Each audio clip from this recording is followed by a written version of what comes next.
Let me on a special note also convey my warmest thanks to the chairman and members of the Governing Council, and indeed the management of this distinguished association, ANAN, who curiously have chosen the political scientist and member of parliament, my very humble self, to chair the opening ceremony of this 26th annual conference of your very celebrated and cerebral professional association, the Association of National Accountants of Nigeria, ANAN. Not being an accountant myself, when I got this invitation to participate in this event, and more importantly, share this opening ceremony, what first occurred to me was the thought of how a non-accountant will dare to stand and more or less moderate a program before the very best and brightest of the accounting profession assembled from all nooks and crannies of our dear country and even beyond its shores. You will understand my dilemma and helplessness at having hundreds of accountants who have audited many great institutions, ministries, departments, as well as agencies of government and the private sector. Sit and record, input, double enter, analyze, and finally audit all that I have to say here. The thought of applying all of the above accounting due process mechanisms on the poor speech and action of a helpless lawmaker, even as I stand before you, remains a scary one. But as in all other challenges I have from time to time confronted in my life, I have since entering this auditorium assured myself that I will manage to brace up to this new one. At the time our nation is grappling with myriads of economic challenges, partly arising from the downstream effects of a most ravaging pandemic that has dealt a near fatal blow on the economies of members of the global community, the theme of this year's conference, Strategic Options for Economic Recovery, Role of the Accountant, stands commendable and could not have been more apt. The theme, rather than dwell on the role of the accountant as a checkman, a certifier, or some kind of financial processes and systems quality assurance professional, realizes as well as acknowledges that without a recovered economy, the accountant has nowhere to practice his profession. This is quite unlike the answer we always had from students of the Department of Accountancy while in school. Each time we reminded them of how resources were becoming scarce in those days and seek to inquire what they will count or account for as accountants, since they might likely graduate from school when money might have completely disappeared. They never fail to inform us that they will count stones if there was no money to count. In a way, as much as the witty but simply innocuous answer we got from those young will-be accountants of those days did not seem to be any more reasonable than a clever answer to a leg-pulling joke.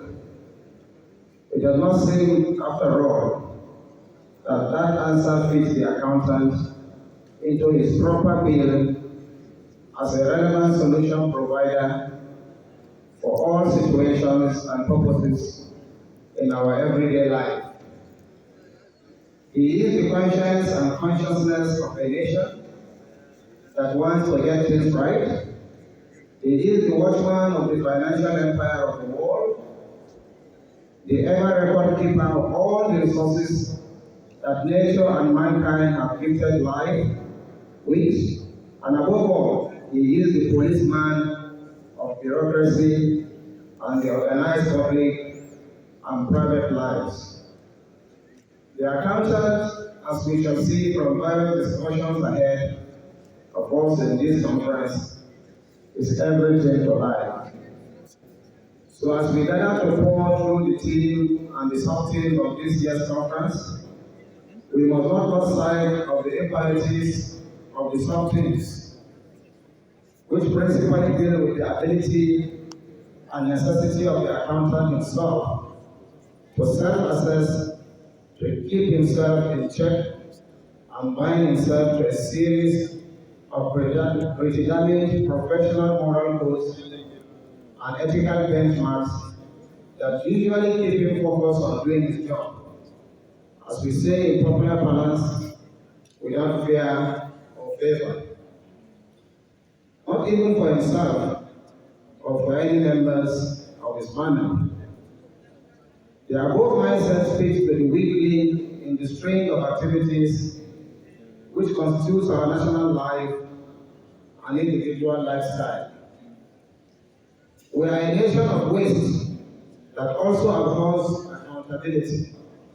It is therefore no secret that our nation has been labeled a corrupt one, and that in spite of the policies aimed at curbing the menace of endemic corruption that thrives among us as a country by the present administration, I am not sure how much orientation we have received to do things differently and right.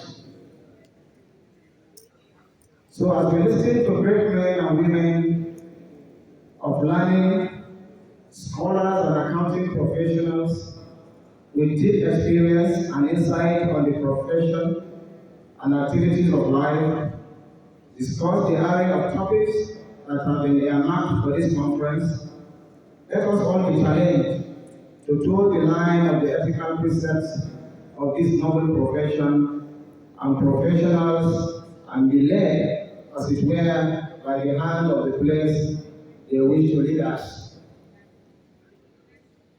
For the accountants, if everyone will do their job correctly and accountably, there is no missing the place of our dreams. As I end this speech, let me again commend everyone who has got one role or another to play in the course of this conference. It is in intellectual discussions like this that we discover the hidden solutions in our challenges as a people. As an association, ANAN has held itself out as a bastion of hope and progress for our dear country. I therefore challenge other bodies to do the same. I call on us especially, those from other professions, institutions, corporate bodies, the organized private sector, etc., all which are represented here, to offer ANAN support and the kind of cooperation, collaboration needed to not only make yourself stronger, but to evolve a better nation. Every synergy aimed at achieving progress must be harnessed to the letter for the good of our country, Nigeria.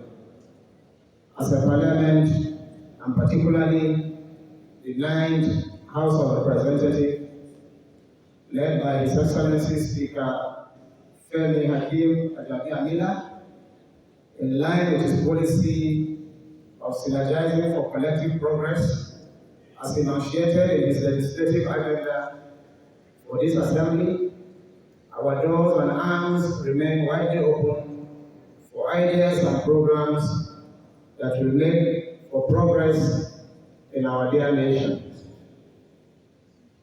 One of the discussants this afternoon asked if he is being political.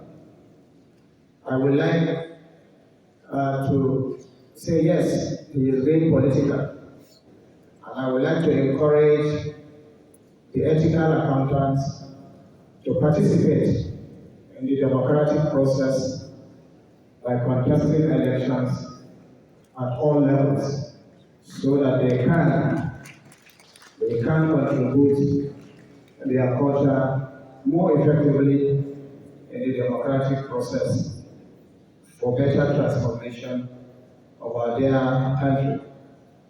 Once again, I welcome you all to the 26th edition of the annual National Conference of ANAN, holding here in Abuja.